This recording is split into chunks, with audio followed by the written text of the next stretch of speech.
Welcome back to the Forge of Sagas. In this video, I'm going to show you all how I created this vampire hand dice tower. I made this for a friend of mine over on TikTok, Not Your Manic Pixie, aka Little Quirky Fae.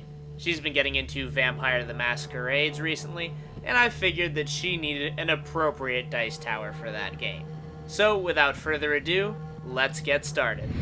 The core of this build is going to be a 3D printed dice tower that I found on Thingiverse. It's called the Mage hand, and I felt that it would form a really nice base for what I wanted to do. If you want to print this file for yourself, I will leave a link for it in the video description.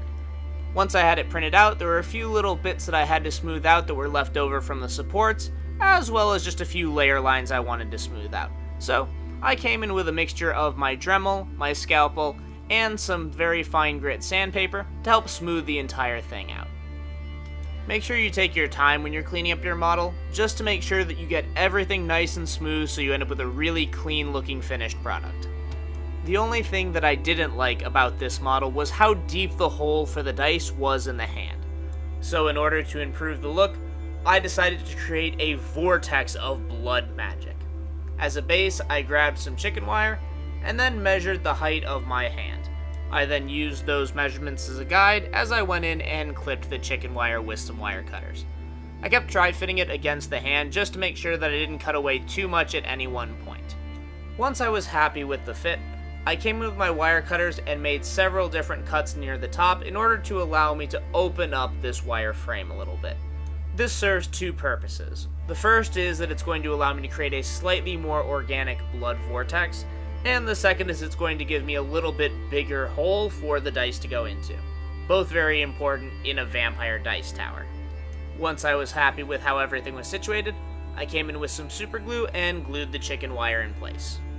To sculpt this blood vortex, I decided to use Vallejo's water texture resin. However, the gaps in the chicken wire were just a little bit too large, and therefore the resin wouldn't stick properly to the frame that I constructed.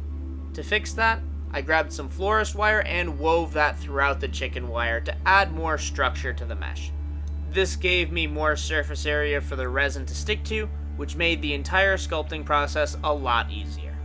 Once I was happy with the wire frame, it was time to come in with the water texture resin and apply it everywhere to create the base of our blood vortex. There are a lot of different materials you could use, such as air dry clay or other water effect resins, but I really like how Vallejo's water texture forms itself into these nice swirls and other very natural liquid patterns that I just haven't been able to get from other products. I ended up applying a second layer after I let the first layer dry overnight, just to add a little bit more coverage in different places where the wires were still showing through, and to create a little bit more of the swirl that I wanted out of my blood vortex. Once the water resin had dried, I mixed up some green stuff in order to create some clawed fingernails for my hand. The regular fingernails just didn't have that vampiric feel. I rolled out my green stuff until it was a few millimeters thick, and then I came in with my X-Acto knife and cut out a vaguely clawed fingernail shape. I then took the prosthetic fingernail and attached it to the appropriate fingertip. Once I had it in place, I came in with my sculpting tools to make a few adjustments here and there. I really wanted to make sure that the fingernail met the finger naturally, and that it had that nice curved shape that we expect from a vampire claw. Green stuff has a pretty long working time, so you should have more than enough time to make sure you get the shape that you want from your nails. I looked at the model at this point and decided that it was still missing something. It just didn't have enough blood for my taste. To fix that, I grabbed some 18 gauge aluminum wire that I used to sculpt some little blood spirals that were being summoned up from the dice tray into the blood vortex.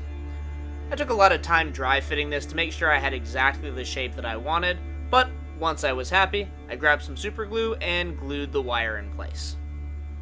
Once I was happy with the shape of the wires, it was time to come in and coat them with the Vallejo water texture resin. These don't need as thick of a coating as I gave on the central blood vortex. They just need enough so that the wire is covered, and it just gives that impression that a liquid is flowing up into the air. Once they're covered and mostly dry, you can see that they provide this really nice additional effect. I really wanted them only on the sides though, that way they wouldn't obstruct the dice coming out of the tower. The last thing I did before moving on to painting was come in with my Dremel and sandpaper again and make sure that everything was smooth, especially the green stuff sculpted nails. I'm a decent sculptor, but there were still a few places where things weren't completely smooth, so I wanted to take some time and just really make sure everything was exactly how I wanted before I moved on to painting.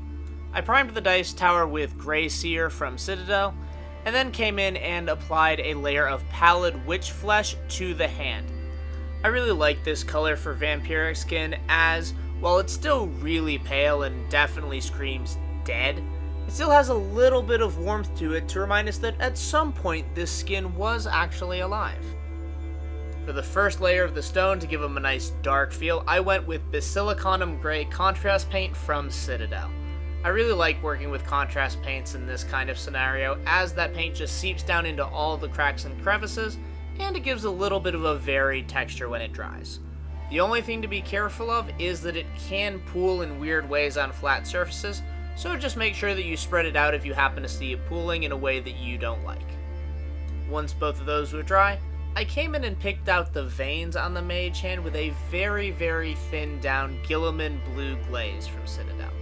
Since our vampiric hand is from the undead, I felt that the blue deoxygenated blood would make a really nice contrast to the really rich sanguine blood color that we're going to create for our blood. I ended up going a little bit too rich with the blue for my taste and it popped a little bit too much, so I came in and applied just a light dry brush of the Pallid Wich flesh over the veins to help blend them back into the hand.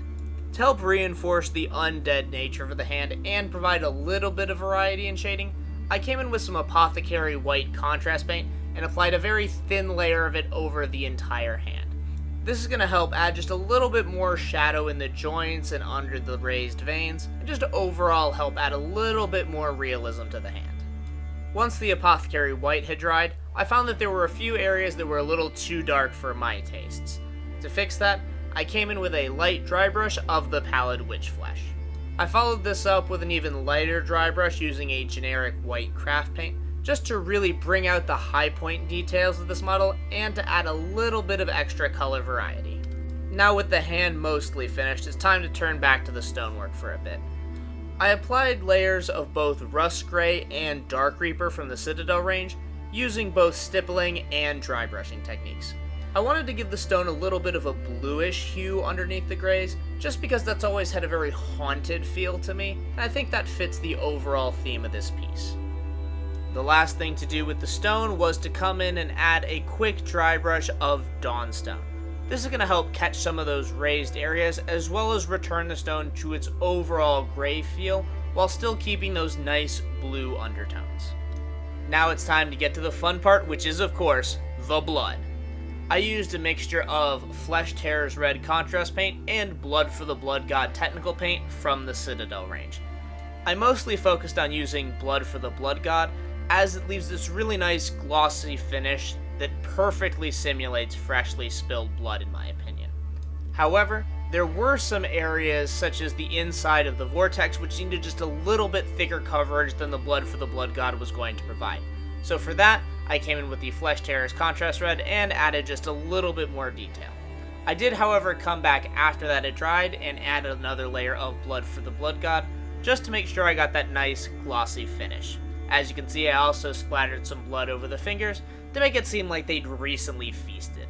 Again, I just thought it was a nice little added detail that really helped tie the model together.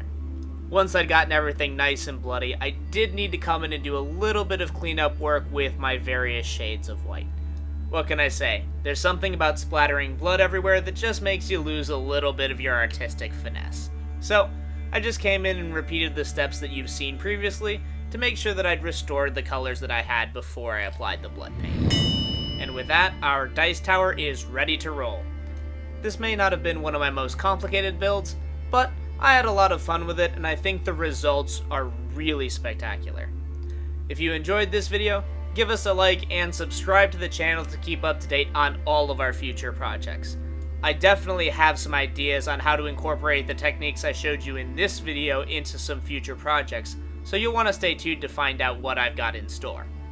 Thank you so much for watching, and I hope to see you again the next time we ignite the Forge of Sagas.